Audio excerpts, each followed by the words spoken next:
So with Byron, Shelley, Keats, we're moving into what are known as the late Romantics, or the second generation Romantics.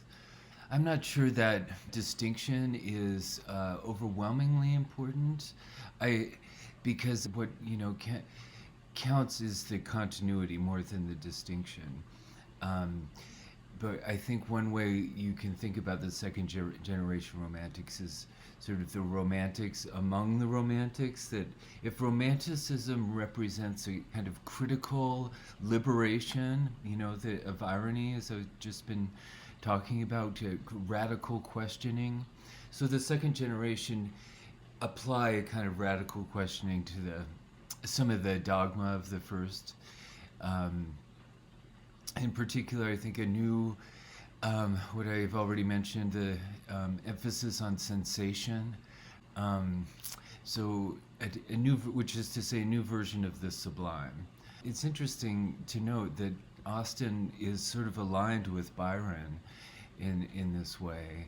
It is more aligned with the later romantics in her emphasis on a kind of comic sublime, or approaching the sublime in a comic mode, whereas Wordsworth and Coleridge, I think, always have an inclination to spiritualize a kind of chaste or elegiac sublime. Um, the What we see in Byron is, like I was just talking about, "So We'll Go No More Roving." It's a kind of a challenging, like, eroticism, almost like teasing, sexual teasing. And it's, I think, fair to call Byron like the original rock star. Like, it has to do with the invention of pop culture, um, which is a culture, embodied culture, material culture, a culture of fandom, fanaticism, that's creative. He's inviting readers to explore their imagination, um, by playing this kind of cult, uh, idol, pop idol. Like, that's why I compare him to Prince. Like, he's, um, uh, like a new kind of saint or something, but he's a saint of pleasure, um, and but the sublimity of pleasure that uh, his work is inviting us to explore, and that same idea of, like, the unspeakable, um, that which we can only obliquely evoke, is really crucial to Byron's text, and it's a kind of materialism. Um, he refers to this is the attitude that he's trying to make his readers confess, like, confess that you understand what I'm saying, confess that you're turned on by what you're reading. This is the sublime of that sort of writing. Maybe body, but is it not good English? Maybe profligate, but is it not life? Is it not the thing? The thing that is sort of the unspeakable, material, enchanted, but an enchantment of pleasure. We're so used to kind of anti-body, anti-embodiment religion and culture. It's easy to forget that there's a possibility of, kind of a spiritual experience of pleasure as well as grief. This is a key theme of the prominent, philosophers, 19th century, Friedrich Nietzsche, Sigmund Freud, to recognize as a certain, contempt for the body as a symptom of Western culture, in general. So Nietzsche puts it this way, that going off the idea of philosophers as, lovers of wisdom. So it's like, what kind of lovers are they? If you think about it, they're pretty awkward, clingy, um, domineering lovers. They want to hold on, they want to own the truth and protect it with logical arguments. Um, but that's it. That's a love that's born of fear, that disguises fear. What would a philosopher be that was an exuberant uh, or expert lover, that was proud of and not ashamed of the pleasure of love. Um, so this it's pretty clever and eye-opening, I think. Supposing that truth is a woman, what then? Is there not ground for suspecting that all philosophers, insofar as they have been dogmatists, have failed to understand women? That the terrible seriousness and clumsy importunity with which they have usually paid their addresses to truth have been unskilled and unseemly methods for winning a woman. Certainly she has never allowed herself to be won, and at present every kind of dogma stands with sad and discouraged mien, if indeed it stands at all. So what I want to focus on here is what I've been talking about in terms of the embodiment and the temporal aspect in particular of embodiment. Seduction is something that happens in time. It's not something you can be certain about abstractly, but like poetry, like music, it's an event, and that's an important other aspect of sensation. Sensation, it has to do with our sensuous reaction to the poetry, but it's like sensation also means event, like transformative event. It's a sensation, pop cultural event. And so that's what I'm trying to emphasize here, is this idea that an embodied knowledge is it has a temporality of embodied life, which is to say transitory, like a song comes and goes. So it's this poetry is really trying to situate us in the moment of sensation, the sensational moment, the moment of sensational experience. If Byron wants to, force his readers or compel his readers to confess, seduce them into confessing an otherwise hidden sexuality. He's also exposing what I was talking about last time in terms of nihilism, the nihilism of clingy, possessive culture, which he talks about here in terms of celebrity culture. Right at the beginning of Don Juan, he's saying, I want a hero. I want a champion I can believe in, a celebrity, a hero, a popular icon that I can believe in. Whereas why he's the problem with contemporary culture, he says, is this nihilistic elevation of celebrities just in order to tear them down. It's like we actually kind of hate we have this kind of envy of our celebrities, so we hold them up just to tear them down. So he's saying he, like the other romantics, he's returning to a kind of pagan myth or legend to escape the nihilism of modern culture. I want a hero, an uncommon want, when every year and month sends forth a new one, till after cloying the gazettes with Kant, the age discovers he's not the true one. Of such as these I should not care to vaunt, and therefore I'll take our ancient friend Don Juan. We all have seen him in the pantomime, sent to the devil somewhat ere his time. Um, so I'd already here he's suggesting a new way of counting, a true one, a true one. This is already related to what I was saying before about so we'll go no more roving.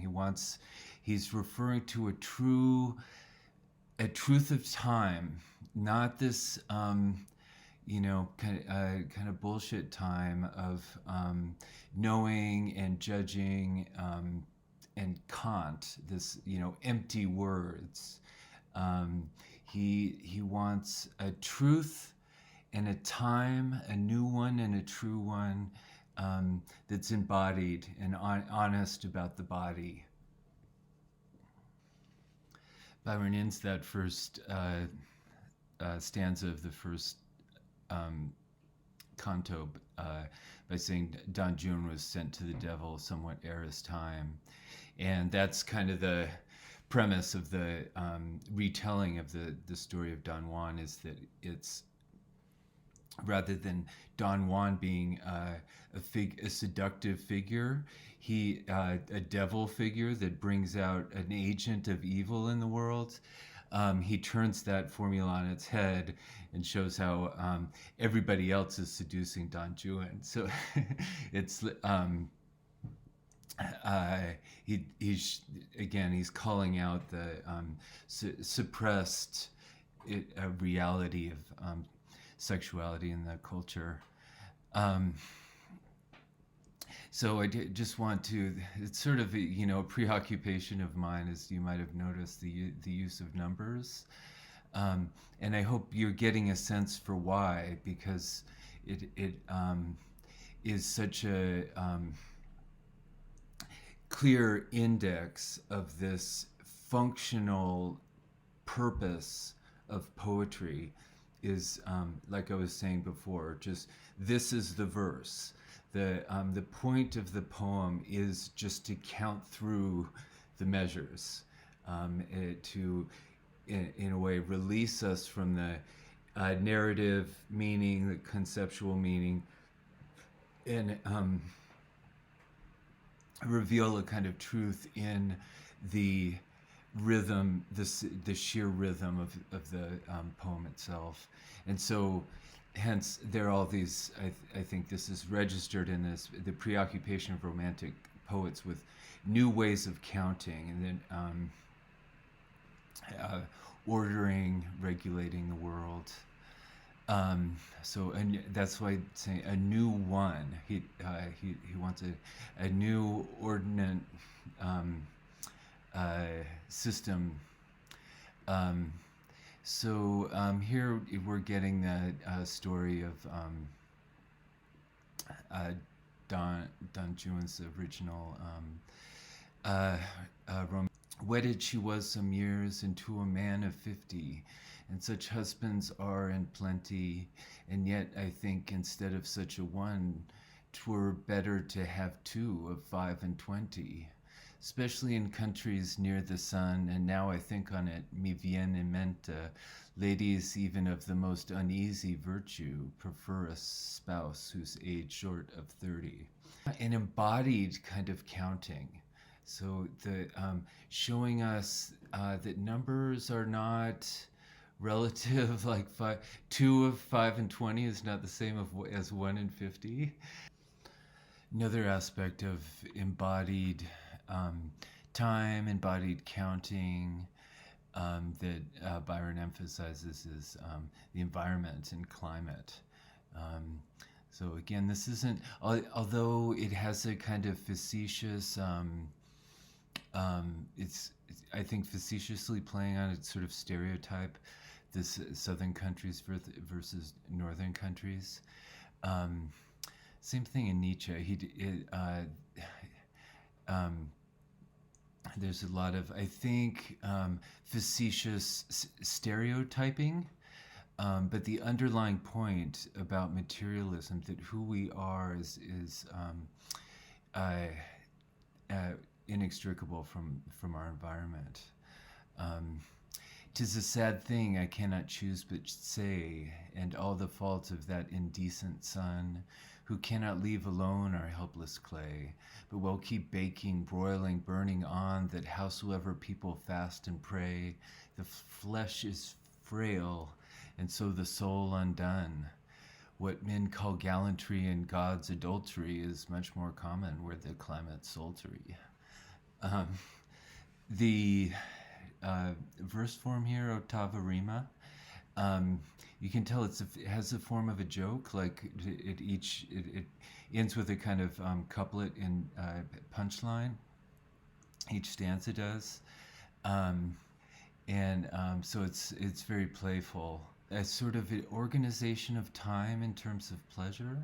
I mean, isn't it? It's so much like rap that way. It's like the wordplay, can be sort of more fast and loose because it's more about the rhythm, maintaining a certain rhythm of the words, rhythm of the speaking. Further on in the first canto, Byron explains this interplay of poetry or tune music and chronology, and what chronology leaves out, what history leaves out. "'Twas on a summer's day, the 6th of June. I like to be particular in dates, not only of the age and year, but moon. They are a sort of post house, where the fates change horses, making history change its tune, then spur away o'er empires and o'er states, leaving at last not much besides chronology, excepting the post-obits of theology." So making history change its tune, I think, is a good summary for what Byron's about. Giving a new music, and isn't that what pop music is often about? Like giving a kind of intervening in history by giving it a soundtrack. So that dating is followed by the seduction scene, which is a set of, 6 or 8 stanzas that are really terrific. And I just typify the momentum that I was suggesting, and "So we'll go no more roving." Like in that poem, it's a momentum that's sort of propelled by evasion and suppression, or ironic, this pure platonic squeeze. And he says himself, like in "We'll Go No More Roving," "I'm almost sorry I e'er began." At some level, like the sun, it's a force, an atmospheric material force. So just notice how much of the the joking and the eroticism are kind of go hand in hand.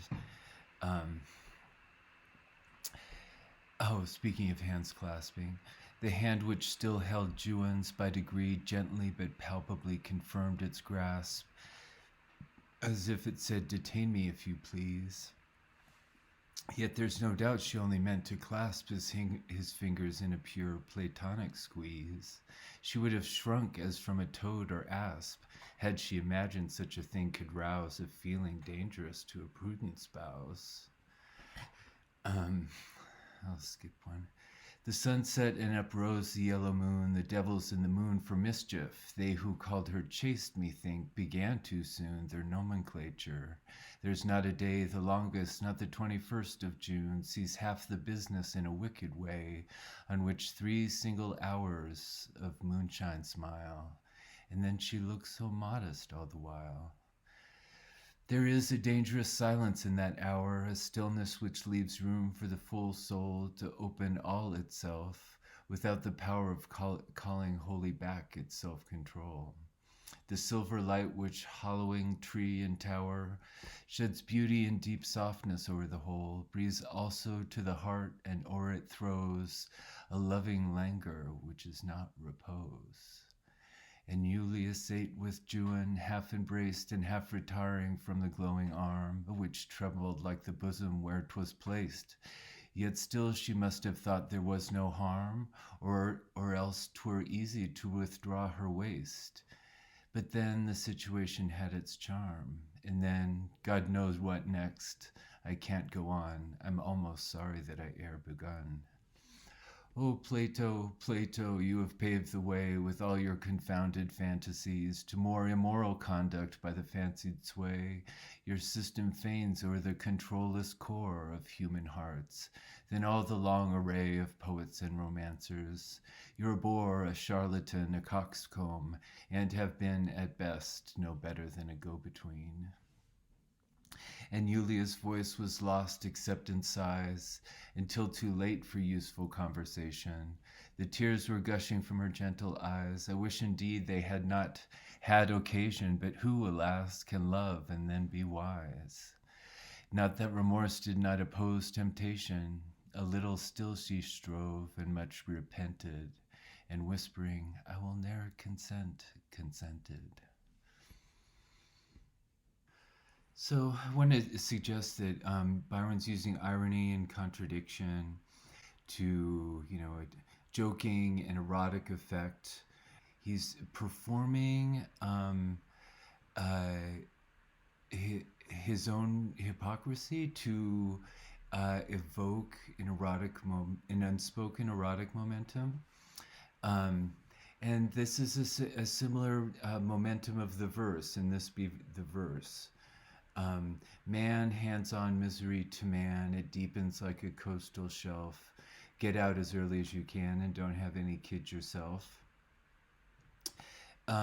So he's telling the story of, nihilism, the death drive, the kind of history imploding on itself, and that coastal shelf piling up layer upon layer that's sort of evokes the earth as a repository of generations of pain and suffering, embodied history. But both are assimilating that to the song. The performance of the song itself transcends the narrative that it's telling. And so I'm pointing out this similar, like, joking, or Byron's joking erotic poem, and Philip Larkin's incredibly, joking nihilistic poem, kind of formally are analogous, and I think this. Here's the ending of Percy Shelley's play Prometheus Unbound, which is about the birth of love. Sort of a retelling of the birth of Venus, mythological story. It's incredibly beautiful and touches on a lot of themes from Mary Shelley's Frankenstein, rivalry, vengeance versus love. Love is born in the wake of overcoming vengeance through forgiveness. But he ends on a similar note about the kind of irony of inevitable,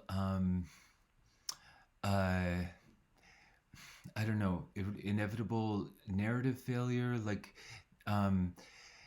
narratives never work out. Failure is inevitable. Just insofar as things always work out different than you expect. The world is chaotic and full of chance. The point of hope is not to be correct, but to express desire and give your desire to the world and see what the world gives back. It's not to be correct. So the way uh, uh, Shelley has this God of chaos, God of chance, which is to say the God of history, the God of reality, Demogorgon, and he ends this dramatic poem, the really beautiful stanza that just speaks so much to the themes that we've been discussing. To suffer woes which hope thinks infinite, to forgive wrongs darker than death or night, to defy power which seems omnipotent, to love and bear, to hope till hope creates from its own wreck the thing it contemplates. Neither to change nor falter nor repent, this, like thy glory, Titan, is to be good, great and joyous, beautiful and free. This is alone life, joy, empire, and victory. So it's this endless process of kind of failed hope that the sustains love, sustains life. That's what it's for, not for fulfilling, manifesting, cashing out its ambition. Here's Botticelli's famous painting of the Birth of Venus. So what I'm suggesting is that all these poems, despite their various content, are alike in representing an embodied rhythm or momentum of life, love, suffering, getting fucked up, failing. That what's really crucial is the form of the verse. And I just want to suggest, if you look at this painting, it's it's so gorgeous. It's easy to just get overwhelmed by that. But I want to suggest or to invite you just to notice the way in which it's also evoking different kinds of temporality, wind in her hair, these flowers floating in, and then the other god floating along with this cape. But then we have this kind of wave action here. There's sort of different scales of space. It's hard to tell if they're on the same scale as this background here. Relative to the shoreline, these trees look gigantic. It's hard to tell if that's like really far away. So there's a kind of interplay of different scales of time or temporality. Sort of, this hair is flowing in the kind of the present moment. It's getting blown, and this is sort of a snapshot, freeze frame of her hair in the moment, whereas this seems to be kind of like floating in slow motion. Is this sort of an internal background in contrast to this present foreground? So what it's saying about the birth of love is, not just a celebration of beauty, but an interpenetration of different kinds of time, eternity and the present. And I think that's a good way of, thinking about what's at stake and erotic momentum in Byron's poems. It's sort of, different temporalities or interpenetrating. As she said, I'll ne'er consent, she consented. Like this, it's this disjunction of different levels of time. So I think it's interesting to compare then this painting by Caspar David Friedrich, the guy who also painted The Wanderer Over the Sea of Fog. We talked about how that Wanderer Over the Sea of Fog really emphasizes the blank canvas and just the abstract interplay of clouds and stuff. And this is, filled with abstraction. Picture of the last scene of Frankenstein, or darkness, these kind of just abstract forms. And this wrecked ship underscores the civilizational collapse. But I wonder if it doesn't have sort of a similar representation of different forms of time, different levels of time. I mean, we can, like the hair blowing in the Botticelli, we can see these little pieces up here in front that could be, blown around by the wind. It's such rather fine-grained detail. But then out in the background, there are these structures that could be unchanging for hundreds of years or whatever.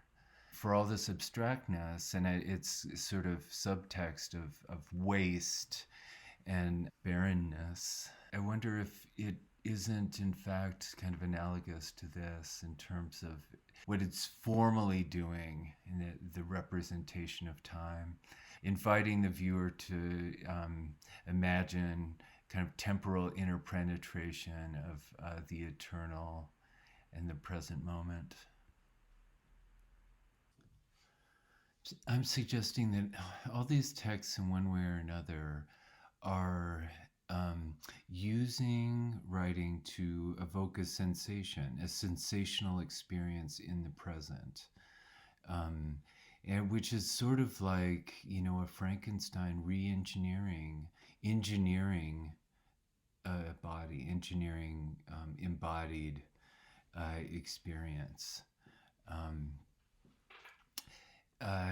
And sort of reconnecting emotional life and imagination, kind of mobilizing the pleasure, desire that is otherwise suppressed or unacknowledged, just like the grief, fear that is otherwise unacknowledged. This is to say, they're all about kind of opening language up to material realities that otherwise are suppressed or evaded. Details of the material world, realities, of mortal existence, a temporality of things coming of movement, things coming and going, the passing moment. So here is an amazing little poem by John Clare. It's another poem on the hunting motif a little bit, sort of about a guy just sort of maybe wandering through a field to looking to catch rodents or something, or catch a bird. And he stumbles upon a stranger, something strange, and he has he has a sentimental education in that moment. His perception is rewired. He sees. The poem ends with a vision, looking out over the scene, over the environment, that is evidently informed by the strange surprise that's just happened.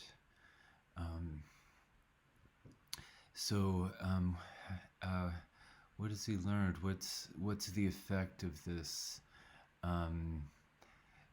encounter that changes how he sees?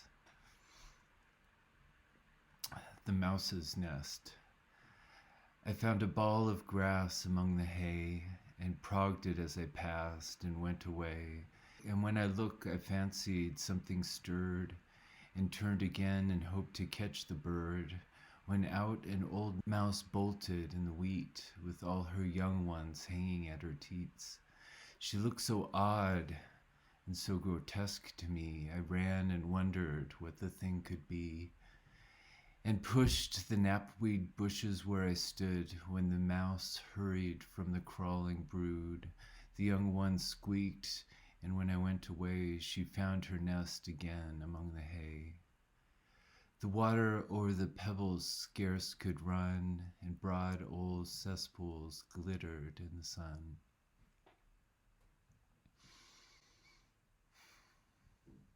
what words stand out to you? The words that stand out to me are grotesque, so odd and so grotesque.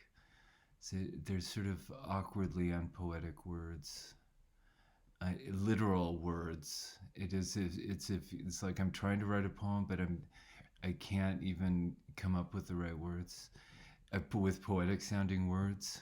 Um, it's interesting, sort of use of literalism to poetic effect, but I think it evokes something sublime. Again, this struggle for an appropriate word, failed struggle for an adequate word, evokes the sublimity. But it's a horrifying sublimity. It's Frankenstein's creature. It's a body horror. Uh, and the final couplet, so powerful. The image of cesspools like that. It's a describes death, like stagnant. Lack of vitality, decay, but transformed into this glittering, that great Wordsworthian word, glittering, that has a kind of rhythm, a rhythm of light, glitter, like and sound. The word, it's like a visual onomatopoeia, glittering. It sounds like how it looks.